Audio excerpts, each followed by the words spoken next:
سلام نازنین.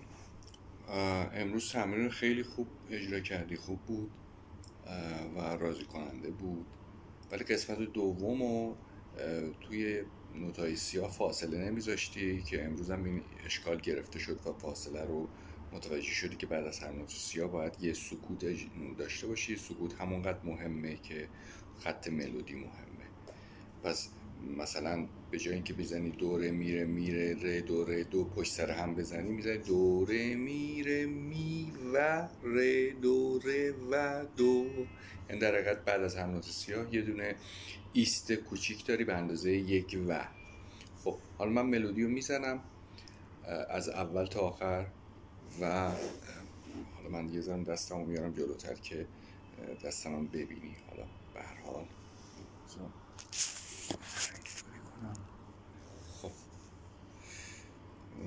خب میشه سو لا سی دو ره سی دو دو دو دو دو دو دو سو لا سی دو ره سی دو دو دو دو دو دو سل فا می ره می می فا می ره دو ره ره می ره دو سی دو دو دو دو دو دو سو لا سی دو ره سی دو دو دو دو دو دو سو لا سی دو ره سی دو دو دو دو دو دو دو ره می ره می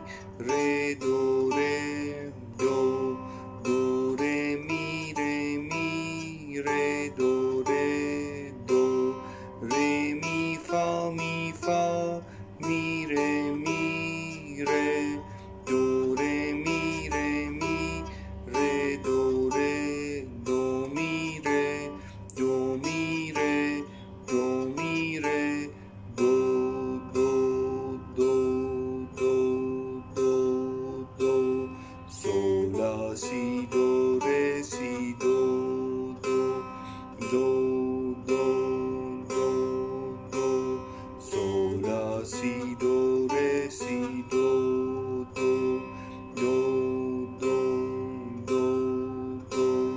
این مشق جدیده، میشه سل سل فا می سل سل سل سل فا می ره دو سل سل فا می سل سل سل سل فا می ره دو لا لا سل فا لا لا لا لا سل فا سل فا سل سل فا می سل سل سل سل فا می ره دو سو لا سی دو ره سی دو دو دو دو دو سو لا سی دو ره سی دو دو دو دو دو دو.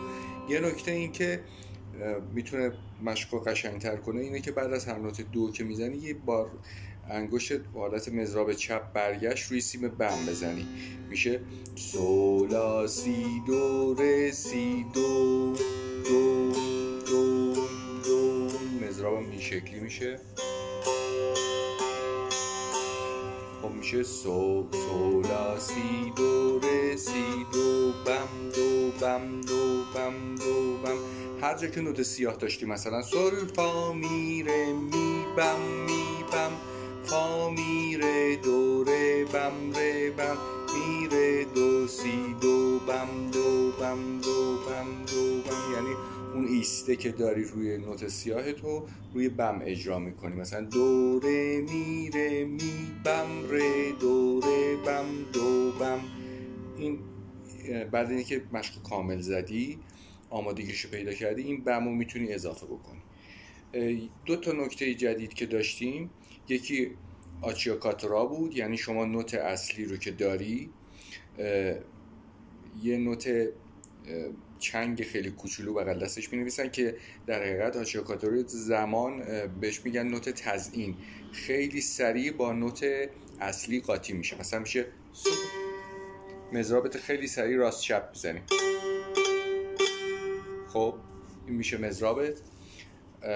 و یه دونه کار دیگه که بود گلیساندو بود. گلیساندو یعنی سروندن. مثلا من میخوام فا تا سولو اجرا بکنم، فا رو اجرا میکنم تا سول میسرونم، یا سول تا لا، می تا فا.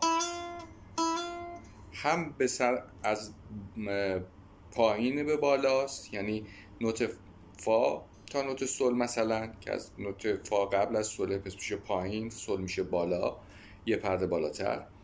هم از بالا به پایین، مثلا از لا یه پرده میام پایین تر تا سول.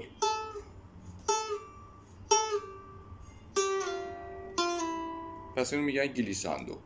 البته اینا برای آشناییه، یعنی انتظار ندارم اینو بخوای اجرا بکنی. و این دو تا تکنیک جدید فعلا اجرا کن. نوتا رو البته می نویسم و این دوتا آچیکاتورا و گلیساندو رو هم علامتش رو بهت برات می نویسم که بتونی تمرین کنی. خسته نباش، خیلی خوب بود امروز. فعلا.